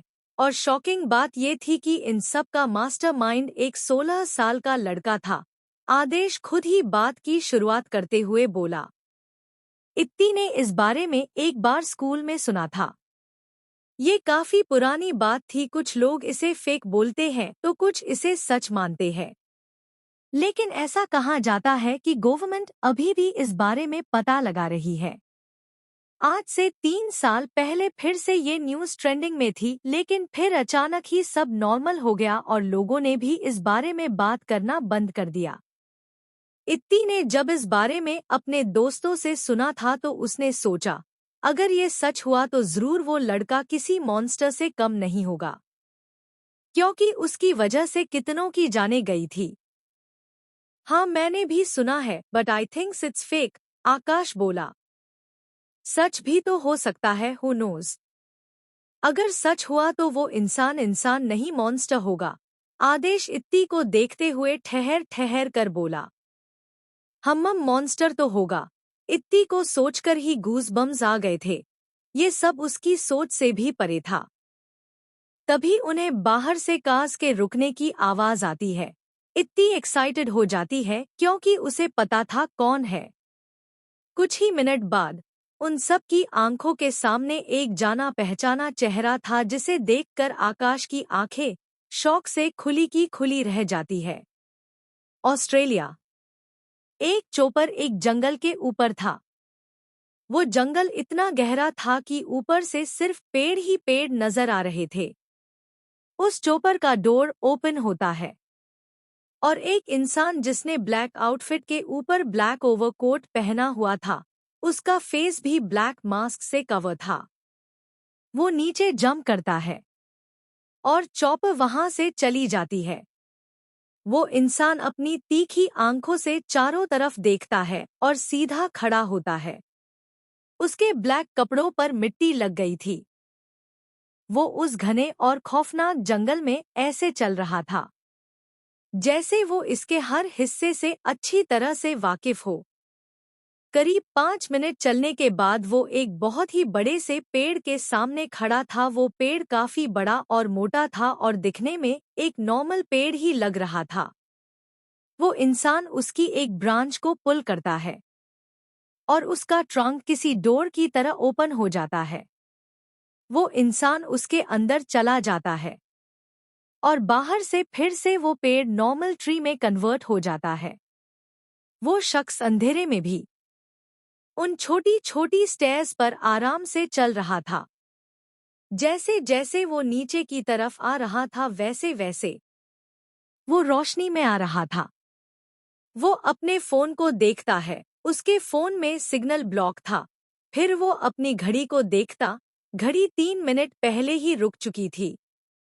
ये सब देखकर वो मास्क के अंदर से मुस्कुराता है। ये सब उसकी सक्सेस दर्शा रही था। वहां एक बड़ी सी लैब थी जो काफी दूर तक फैली हुई थी। वहां काफी सारे लोग थे जो कोई ना कोई काम कर रहे थे। उस शख्स की मौजूदगी का भी उन पर कोई असर नहीं हुआ। नहीं, वो लोग एक पल के लिए भी डिस्ट्रैक्ट हुए। ये देखकर उस इंसान की आंखों में एक सैटिस्फैक्शन थी। तभी वहां पर 5 लोग आते हैं, 3 आदमी और 2 लड़कियां। और उस इंसान को ग्रीट करते हुए बोले, बॉस। उन पांचों की स्किन किसी बर्फ की तरह सफेद थी। वो इंसान उन लोगों को देखता है तो उसकी आंखें गुस्से से लाल हो जाती है। तुम लोगों को हायर रैंक इसलिए दी गई है ताकि तुम ये छोटी सी चीज भी न हैंडल कर पाओ, वो अपनी बर्फ सी ठंडी आवाज में बोला। पांचों काम जाते हैं और एक साथ अपना सर झुका लेते हैं। लेकिन हैरानी की बात यह थी कि उसके इतना तेज बोलने पर भी वहां काम कर रहे लोगों पर कोई इफेक्ट नहीं पड़ा। ऐसा लग रहा था जैसे उन्होंने कुछ सुना ही नहीं। उनमें से एक लड़की जिसके बाल उसके कंधों तक थे, वो एक्सप्लेनेशन देते हुए बोली, बॉस हमें नहीं पता था कि वो ऐसे गद्दारी करेगा। वो तो अच्छा था हमें सही टाइम पर पता चल गया और हमने उसे मार दिया, वरना वो आपका नाम पूरी दुनिया के सामने डिस्क्लोज कर देता। तुम्हें लगता है ये इतने आसान है? वो आदमी धीमी मगर खतरनाक हंसी के साथ बोला। उसकी बात सुनकर वो लड़की जिसका नाम सूफी था वो खामोश हो जाती है। उसके सामने खड़ा शख्स का दिमाग एक्स्ट्राऑर्डिनरी था। ये बात वो अच्छे से जानती थी। Ayan, you are the new CEO of Universe Robots. उस शख्स की बात सुनकर वो पांचों चौंक जाते हैं। वो आदमी जिसका नाम अयान था वो रिस्पेक्ट के साथ बोला, बॉस बट मैं कैसे, मुझे बाहरी दुनिया के लोगों से बात करनी नहीं आती। You have so much status that you are pointing fingers at my question. वो शख्स गुस्से और गुरूर से बोला, साफ था उसे ये पसंद नहीं आया था। अयान काफी घबरा जाता है। उसकी वाइट स्किन हल्की रेड हो गई थी। वो माफी मांगते हुए उसके ऑर्डर को एक्सेप्ट करता है। Where is she? बोलकर वो वहां से और अंदर की तरफ जाने लगता है। वो पांचों भी उसके पीछे जाते हैं और एक बड़े से कैबिन में जाते हैं। वो शख्स अपना मास्क उतारता है। वो कोई और नहीं, आहार्य था। उसके चेहरे पर एक शैतानी चमक थी। वो दूसरी लड़की जिसका नाम अंशी था। वो एक नजर आहार्य के चेहरे को देखती है। उसकी आंखों में कई सारे इमोशंस थे। सूफी उसके लेफ्ट हैंड को हल्के से थपथपती है। उस लैब के एक बेड पर एक लड़की लेटी थी।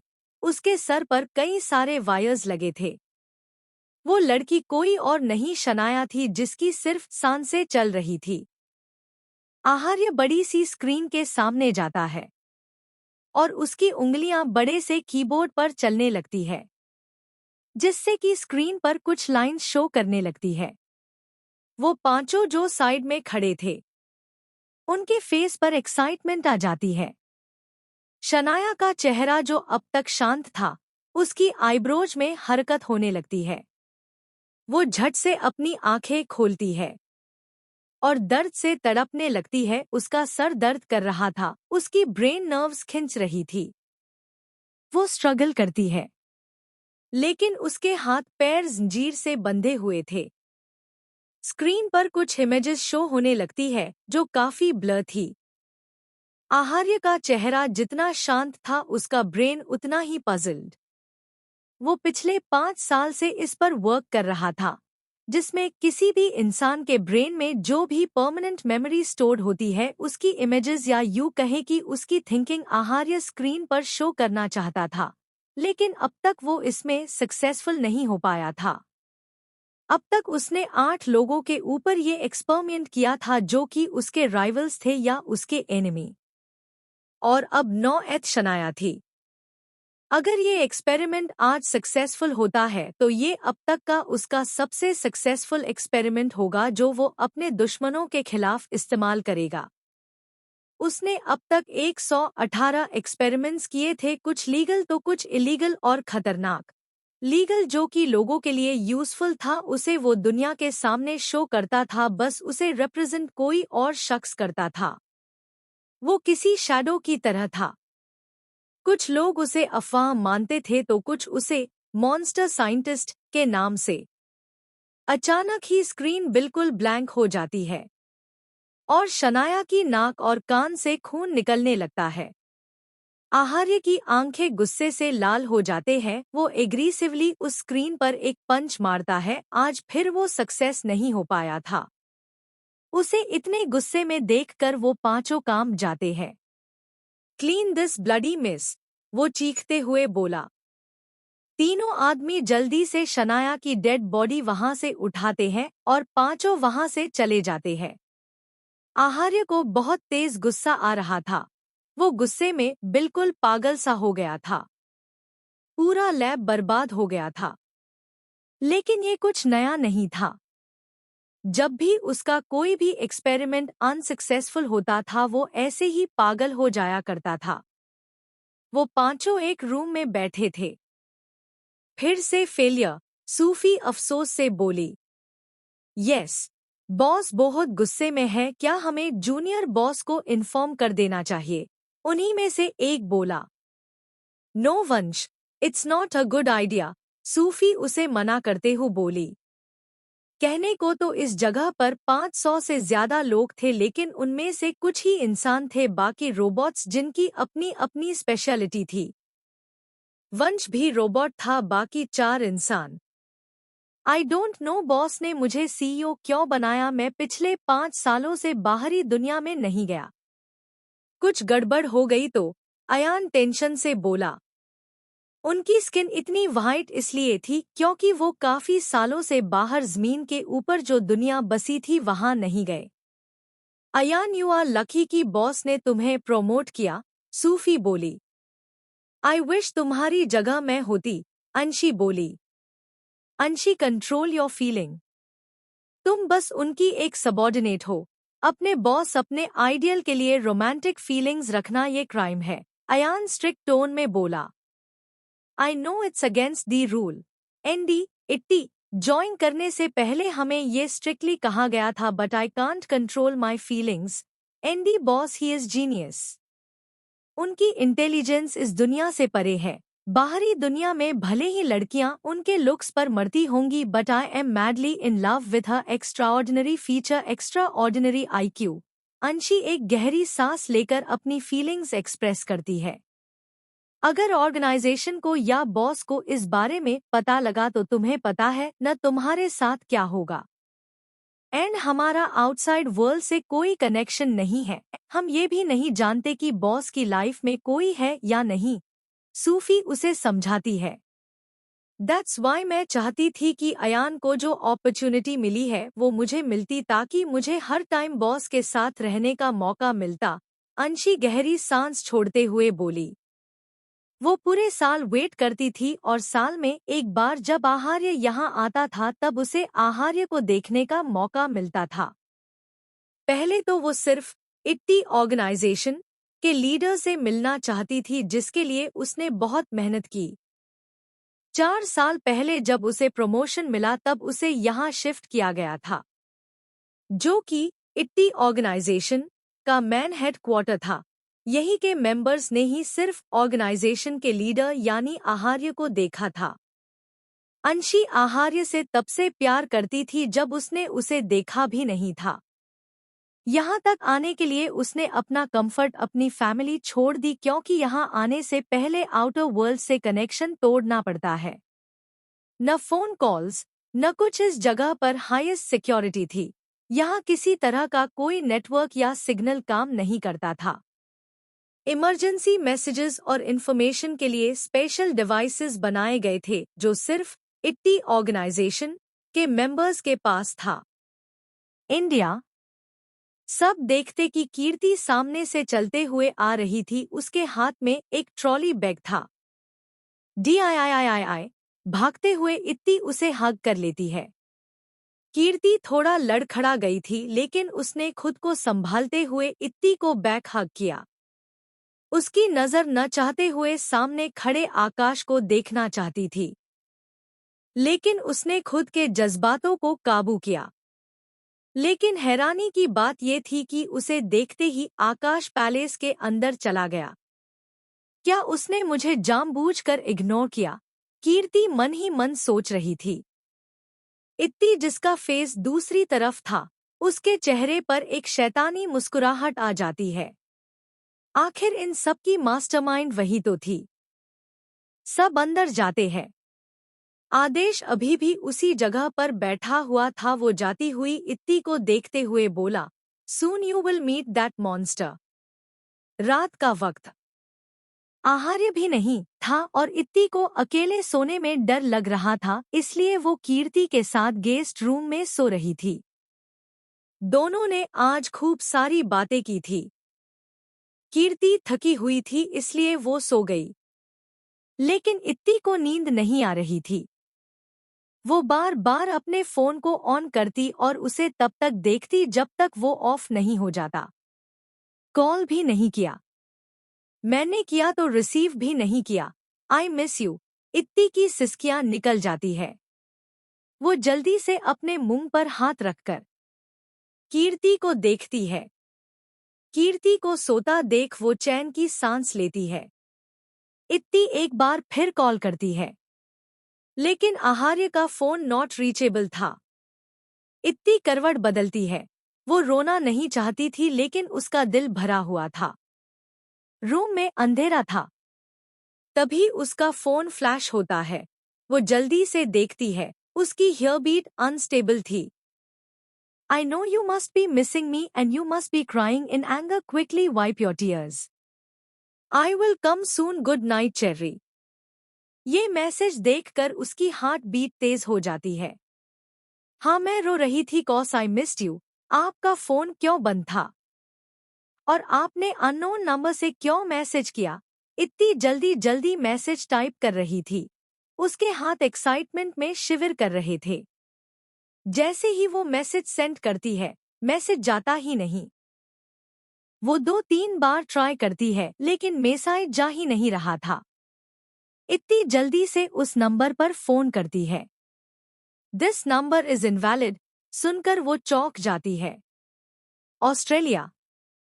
आहार्य उसी लैब में एक चेयर पर बैठा था।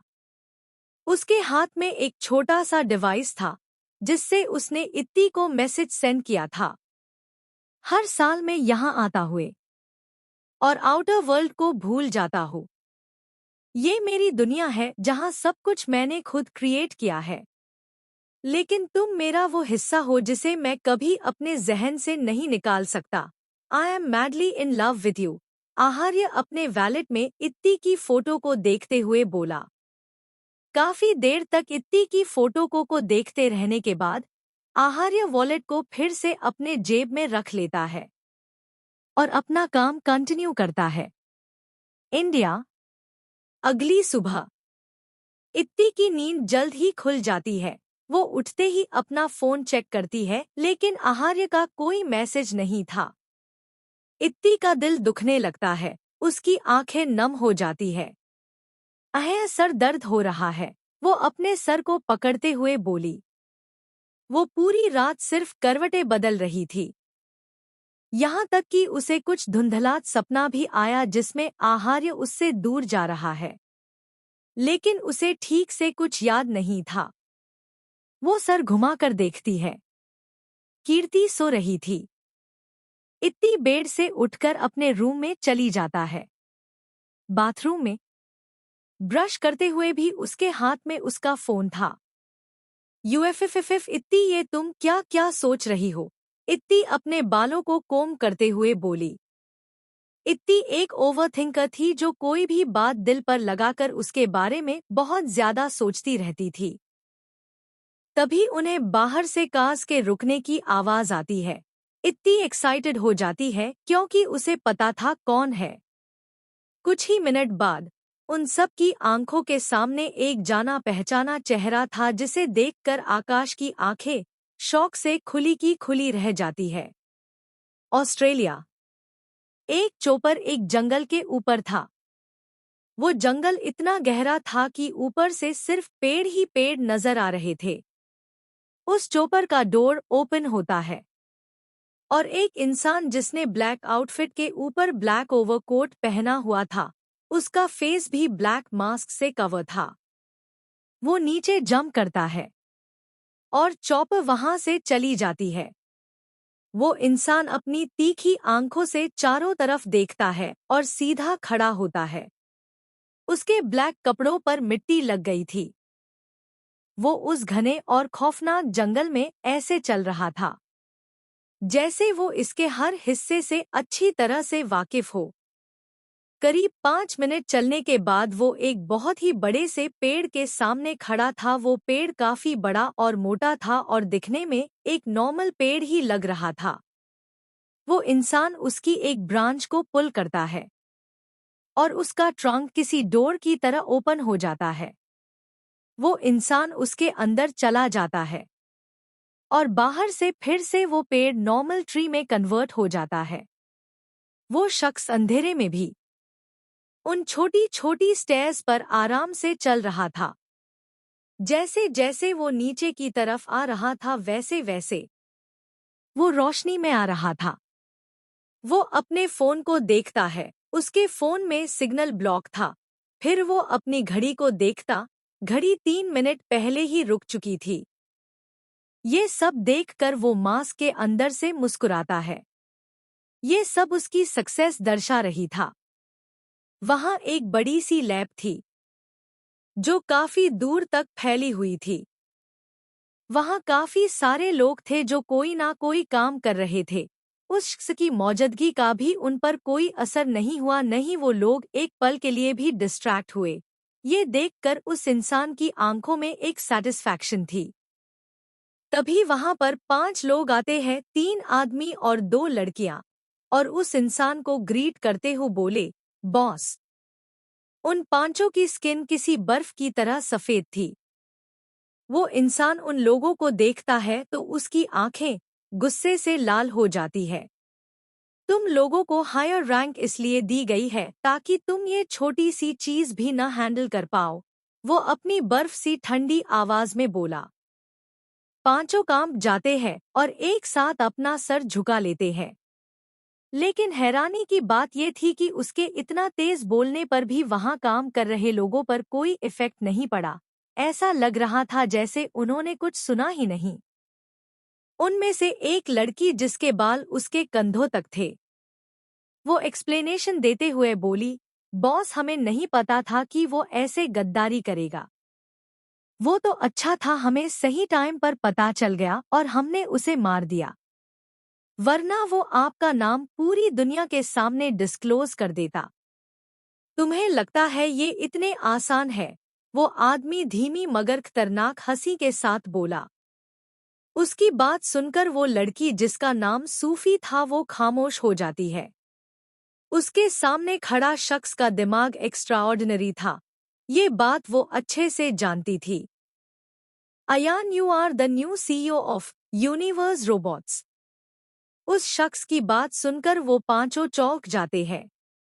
वो आदमी जिसका नाम अयान था वो रिस्पेक्ट के साथ बोला, बॉस बट मैं कैसे, मुझे बाहरी दुनिया के लोगों से बात करनी नहीं आती। You have so much status that you are pointing fingers at my question. वो शख्स गुस्से और गुरूर से बोला, साफ था उसे ये पसंद नहीं आया था।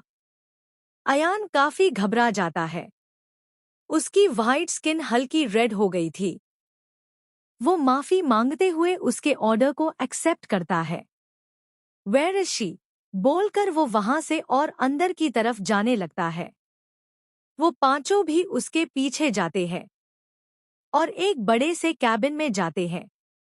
वो शख्स अपना मास्क उतारता है। वो कोई और नहीं, आहार्य था। उसके चेहरे पर एक शैतानी चमक थी। वो दूसरी लड़की जिसका नाम अंशी था, वो एक नजर आहार्य के चेहरे को देखती है। उसकी आंखों में कई सारे इमोशंस थे। सूफी उसके लेफ्ट हैंड को हल्के से थपथपती है। उस लैब के एक बेड पर एक लड़की लेटी थी। उसके सर पर कई सारे वायर्स लगे थे।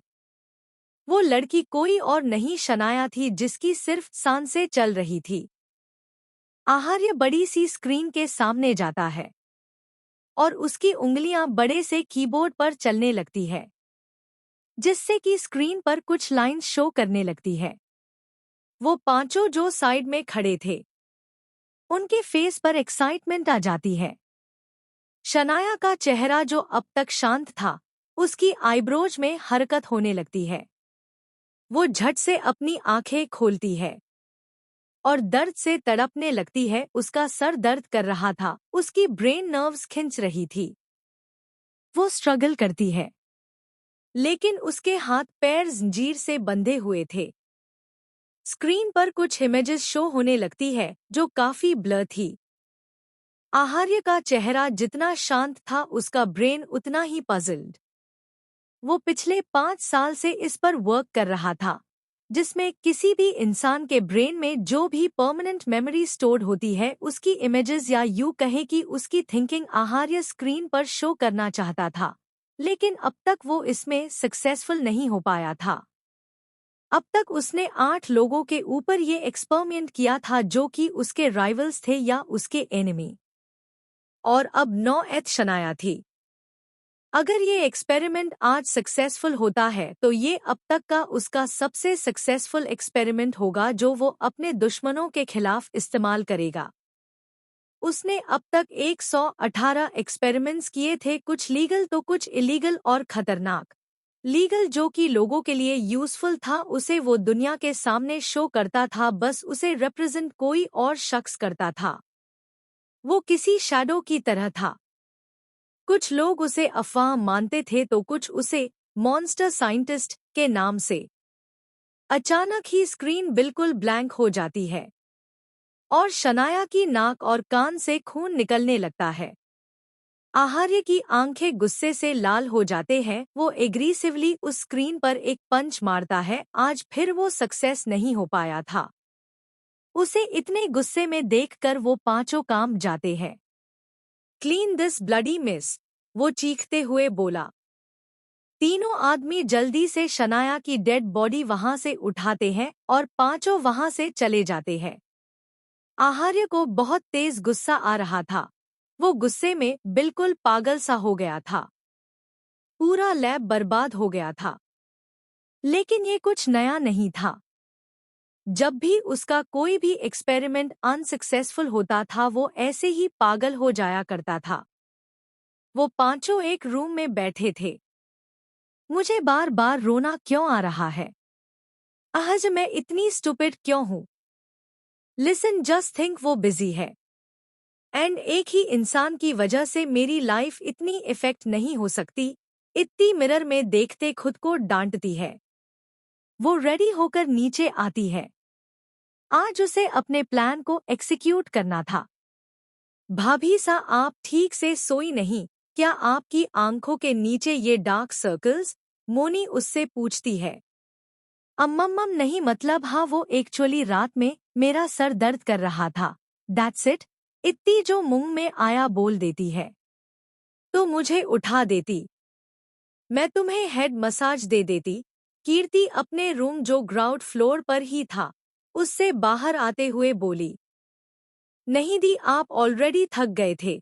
एनीवेज लीव इट, ब्रेकफास्ट के बाद हम लोग घूमने जाएंगे। ओक कना, इत्ती मुस्कुराते हुए बोली। क्या आपने भाई सा से परमिशन ले ली? मोनी के इस सवाल पर इत्ती के अंदर फिर से इनसिक्योरिटी आ जाती है। वो अजीब तरह से बोली, हम्मम वो काफी बिजी है। ऋतिक जो अभी पैलेस के अंदर आया था, इत्ती की बात सुनकर उसकी इनर फीलिंग्स समझ जाता है। असल में हर बार वो भी आहार्य के साथ जाता था, लेकिन इस बार आहार्य ने उसे यहीं रहकर इत्ती को प्रोटेक्ट करने को कहा। एमएम जहां बॉस है वहां काफी नेटवर्क इशू रहता है, इसलिए वो आपसे बात नहीं कर पा रहे होंगे। ऋतिक उन सब के पास आते हुए बोला। ये सुनकर इत्ती के दिल में थोड़ी जान आ जाती है। क्या सच में? लेकिन आपको कैसे पता? इत्ती बच्चों की तरह पूछती है। एक्चुअली एक बार मैं भी वहां गया हूँ, दैट्स वाई। ऋतिक उसे पोलाइटली रिप्लाई करता है। क्या आपकी उनसे बात हुई? इत्ती फिर से सवाल करती है। ऋतिक कुछ पल चुप रहता है। उसे सोच समझ कर जवाब देना था, क्योंकि उसकी सामने खड़ी है ये लड़की कुछ भी सोच लेती थी, जिसे सिर्फ उसके बॉस ही संभाल सकते थे। क्या हो उसने कुछ ऐसा कहा जो आहार्य के लिए मुसीबत खड़ी कर दे, जिसके बाद आहार्य उसे छोड़ने वाला नहीं था। नहीं एमएम सर, वहाँ बहुत बिजी है। उनके पास इतना भी वक्त नहीं कि वो किसी को एक मैसेज भी कर सकें। एंड सेकेंडली वहाँ नेटवर्क इशू है। ऋतिक सही शब्दों को चुनते हुए बोला। वाओ, मतलब उन्होंने सिर्फ मुझसे बात। मैं भी न क्या क्या सोच रही थी। मैं बिल्कुल अंडरस्टैंडिंग नहीं हूँ, इतनी मन ही मन खुद को डांटते हुए बोली। अब उसका मूड काफी अच्छा था। Hush, well done Hrithik. इत्ती के नॉर्मल एक्सप्रेशंस देख ऋतिक एक सुकून की सांस लेता है। इतना कहकर वो स्टडी में चल जाता है, जहां जाना सिर्फ उसे अलाउड था।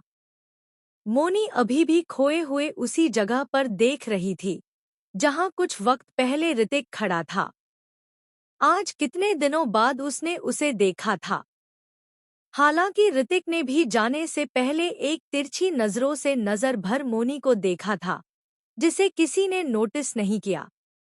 गए वो फीमेल मजनू, मानसी खोई हुई मोनी को खींच कर ले जाते हुए बोली। ब्रेकफास्ट के बाद मोनी, कीर्ति, इत्ती और मानसी बड़ों से परमिशन लेकर घूमने के लिए निकल जाते हैं।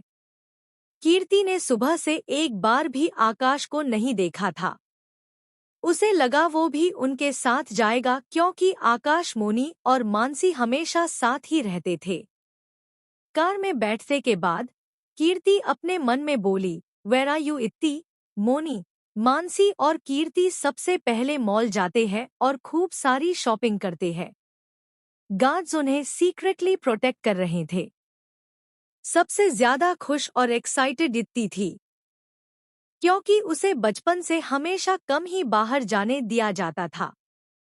वो सबसे ज्यादा शॉपिंग कर रही थी और सबसे बार बार पूछे जा रही थी ये चीज अच्छी है या नहीं, जिससे बाकी तीनों खुद कोई शॉपिंग नहीं कर पा रहे थे। अम्मम, ये कैसा है? इत्ती शर्माते हुए एक ड्रेस की तरफ इशारा करती है। उसे शर्माता देख सब उसे अजीब नजरों से देखते हैं, क्योंकि वो तो बस एक पार्टी वेयर ड्रेस थी। इत्ती तो ऐसे शर्मा रही थी जैसा वो कोई रिवीलिंग नाइटी हो। हाँ अच्छा है, but it's just an gown, इसमें इतना शर्माने की क्या जरूरत?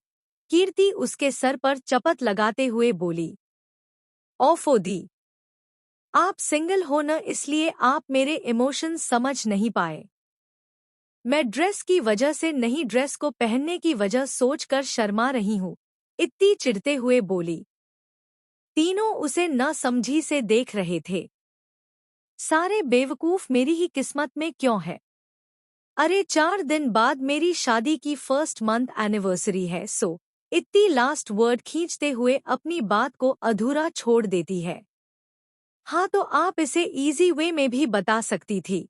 आई डोंट थिंक सो, इसमें हमें बेवकूफ बोलने की कोई जरूरत थी, मानसी इत्ती को घूरते हुए कहती है। व्हाटएवर, इत्ती अपने बाल झटकते हुए उस ड्रेस को ट्राई करने चली जाती है। कीर्ति का तो मन ही नहीं लग रहा था। उसकी आंखें उसके इडियट को देखने के लिए तरस गई थी। काफी देर तक शॉपिंग करने के बाद वो लोग एक कैफे में जाते हैं। चारों अपने लंच को एंजॉय करते हुए बातें कर रहे थे। अरे ये तो आकाश भाई सा है ना? इत्ती मोमोज का पीस अपने मुंह में भरते हुए एक तरफ पॉइंट करती है। आकाश का जिक्र सुनकर कीर्ति का दिल धक से रह जाता है। वो जल्दी से उस ओर देखती है, लेकिन सामने का नजारा देखकर उसकी धड़कन रुक सी जाती है। हाँ ये तो भाई सा ही है, लेकिन किसी लड़की के साथ। हमें तो बोल रहे थे कि मुझे कुछ इम्पोर्टेंट काम है। ओ तो ये था इनका जरूरी काम, मानसी तिरछी नजरों से कीर्ति को देखते हुए बोली। सामने आकाश एक लड़की के साथ हंस हंस कर बात कर रहा था। वो लड़की बार बार आकाश के हाथ को पकड़कर हंसेन जा रही थी। देखकर लग रहा था कि दोनों एक दूसरों की कंपनी को बहुत एंजॉय कर रहे हैं। असल में वो लड़की कोई और नहीं पिया थी, लेकिन कीर्ति हमेशा से काम के सिलसिले में बाहर रहती थी, इसलिए वो इत्ती के किसी दोस्त को नहीं जानती थी। आकाश भाई सा की गर्लफ्रेंड है और उन्होंने हमें बताया भी नहीं, इत्ती झूठा गुस्सा दिखाते हुए बोली। लीव इट भाभी सा। मैन बात ये है कि आपको देवरानी और हमें एक और भाभी सा मिल गई। मोनी भी कहाँ पीछे रहने वाली थी। कीर्ति उन दोनों से अपनी नजरें हटा लेती है। उसका दिल बहुत दर्द कर रहा था। उसे ऐसा लग रहा था जैसे किसी ने उसकी सांसें छीन ली हो। वो सबसे छुपकर अपनी आंखों में आई नमी को साफ करती है। सॉरी डीआईआई, बट आपकी परमानेंट खुशियों के लिए मुझे आपको ये टेम्पररी दुहक देना पड़ा। इतनी मन ही मन खुद से कहती है। उसने कीर्ति की आंखों में आई नमी को देख लिया था। तुम थोड़ा दूर रहकर बात नहीं कर सकती? आकाश जब देखता है कि कीर्ति उन्हें नहीं देख रही तो वो पिया के हाथों को अपने हाथों से हटाते हुए बोला, ओफो Akash babies, I am your girlfriend, और अपनी गर्लफ्रेंड को ऐसे ट्रीट नहीं करते। दैट्स वाई तुम अभी तक कीर्ति दी को इम्प्रेस नहीं कर पाए। पिया फिर से उसका हाथ पकड़ते हुए बोली। आकाश की बोलती बंद हो जाती है। इत्ती, I am so tired, please वापस चलते हैं, कीर्ति नम आवाज में बोली। यस दी। वैसे भी शायद हमारे यहाँ रहने से आकाश भाई सा की डेट खराब हो जाएगी। इतनी मुश्किल से तो मुझे मेरी देवरानी मिली है। इत्ती उसकी बात से अग्री होते हुए बोली। देवरानी वर्ड सुनकर कीर्ति के दिल में एक अजीब सा दर्द उठता है। चारों वहां से चले जाते हैं। कीर्ति जाने से पहले अपनी आंसू भरी आंखों से आकाश और पिया को देखती है।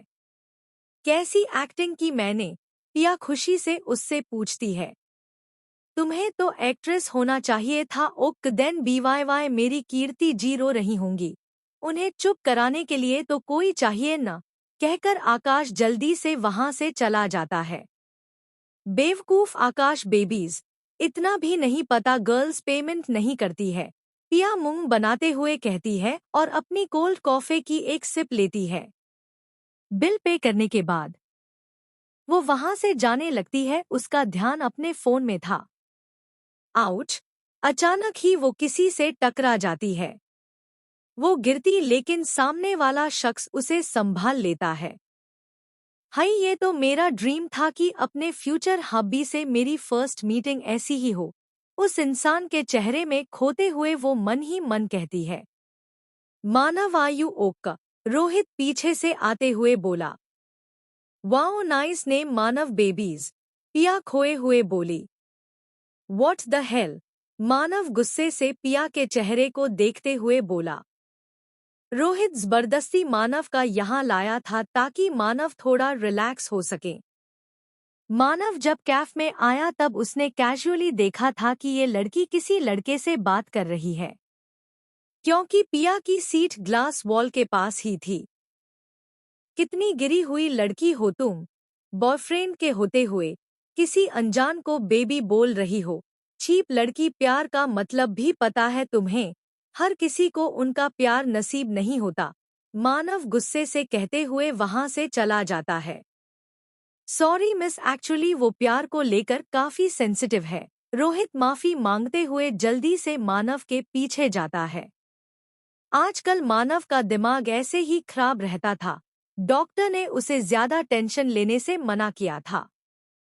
अनजान को, लेकिन मैं तो सबको बेबीज बोलती हूँ। फिर मानव बेबीज गुस्सा क्यों हो गए? कोई बात नहीं, मैं जल्दी से प्यार का मतलब समझ लूंगी। हाय, मुझे अपना फ्यूचर हब्बी मिल गया। जल्दी से इतनी बेबीज को बताती हूँ, पिया खुशी से कहती है। पैलेस आते ही कीर्ति, मैं थकी हुई हूँ, बोलकर अपने रूम में चली गई। रूम में आते ही कीर्ति ने जो आंसू अपनी आंखों में जब्त कर रखे थे, वो बिना रुके बहने लगी।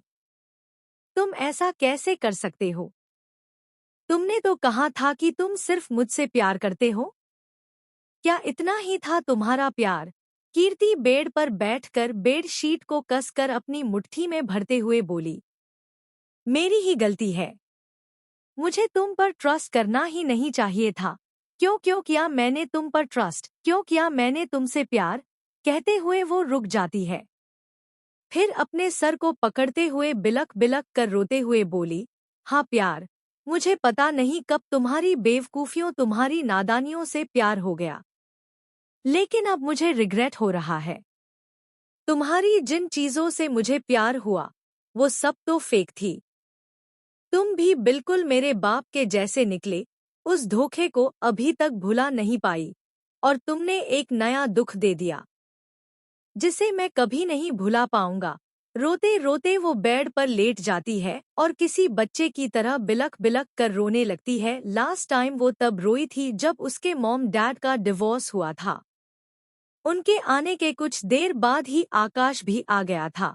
वो कीर्ति के पास जाना चाहता था लेकिन इत्ती ने उसे रोक दिया। इत्ती अपने रूम में आते ही बेड पर पेट के बल लेटते हुए वॉल पर लगी उसकी और आहार्य की बड़ी सी फोटो फ्रेम जिसमें आहार्य उसकी मांग में सिंदूर भर रहा था। इत्ती उस फोटो को देखते हुए एक ठंडी आह भरते हुए बोली, खुद की लव लाइफ पर फुल स्टॉप लगा हुआ है और दूसरों की लव स्टोरीज सेट कर रही हूँ। ग्रेट, मेरा कोई जवाब नहीं। ऐसे ही 3 दिन बीत जाते हैं। इन 3 दिनों में आहार्य वापस नहीं आया था, न ही उसने इत्ती को कोई मैसेज किया। इत्ती काफी फ्रस्ट्रेटेड फील कर रही थी। पूरे दिन उसका मूड उखड़ा हुआ रहता था और रात में उसे बहुत रोना आता था। रोते रोते वो कब सो जाती उसे भी नहीं पता चलता था। उसे आहार्य की याद भी आती थी और उस पर गुस्सा भी आता था।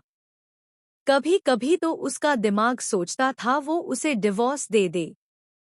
कीर्ति का मूड भी बहुत खराब था। उसने 1-2 बार आकाश को कॉल पर हंसते हुए बात करता देखा था, जिससे वो पूरी तरह से टूट चुकी थी। 3 दिन बाद आज इत्ती और आहार्य की फर्स्ट मंथ एनिवर्सरी थी और आज ही वो अपने प्लान को फाइनली एंड पर ले जाने वाले थे।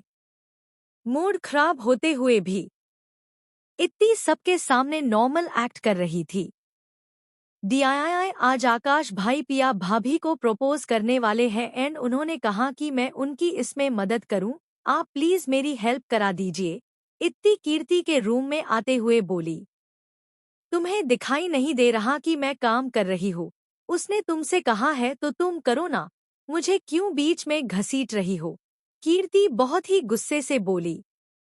इत्ती की आंखों में आंसू आ जाते हैं।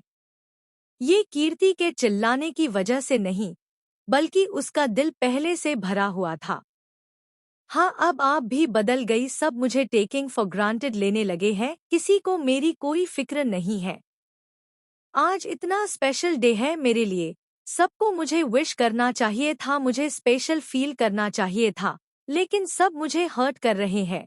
इतनी बच्चों की तरह रोते हुए अपनी भड़ास निकालने लगती है। आई एम सॉरी, प्लीज मुझे माफ कर दो, मैंने तुझे हर्ट किया but I don't mean that. Kirti Itti को गले लगा लेती है। उसे पता चल गया था कि इत्ती का कहा हर लफ्ज आहार्य के लिए था। डीआईआईआई मुझे बहुत रोना आ रहा है और गुस्सा भी, मुझे बहुत फ्रस्ट्रेटेड फील हो रहा है, मुझे समझ नहीं आ रहा मैं क्या करूं। इत्ती उसे कस कर हग करते हुए अपनी दिल की बात कहती है। कीर्ति की फीलिंग उससे कुछ अलग नहीं थी। इन दोनों भाइयों ने हम दोनों बहनों को पता नहीं क्या समझ रखा है। कीर्ति इत्ती के सर को सहलाते हुए मन ही मन गुस्से से बोली, डीआईआईआई आप मुझे कल यहाँ से ले जाना, मुझे यहाँ रहना ही नहीं है और मैं कभी उनकी शक्ल भी नहीं देखूंगी और दादा सा से भी बात नहीं करूंगी। उन्होंने क्यों कराई मेरी शादी, इट्स सो फ्रस्ट्रिंग। इतनी गुस्से चिढ़ के साथ बोलकर उससे अलग होती है। कीर्ति एक गहरी सांस लेती है। वो अच्छे से जानती थी कि उसकी बहन जल्दी फैसला लेने वालों में से थी। अगर उसे किसी पर गुस्सा आता था तो उसे उससे नफरत हो जाती थी और अगर वही इंसान प्यार से उससे बात कर ले तो उसका दिल फिर पिघल जाता था। इत्ती के इसी सेंसिटिव नेचर की वजह से सब उसके लिए परेशान रहते थे। तुम फिक्र मत करो, तुम जैसा चाहोगी वैसा ही होगा, कीर्ति प्यार से उससे कहती है। हाँ दी, अब मैं कभी भी उस इंसान की शक्ल नहीं देखूंगी। उन्होंने मुझे बहुत हर्ट किया है, मैं आज तक इतना कभी नहीं रोई। I hate him. इत्ती अपने आंसू साफ करते हुए बोली। कीर्ति को उस पर हंसी और प्यार दोनों आ रहा था। वो सोचती है उसकी बहन किसी बच्चे से कम नहीं है।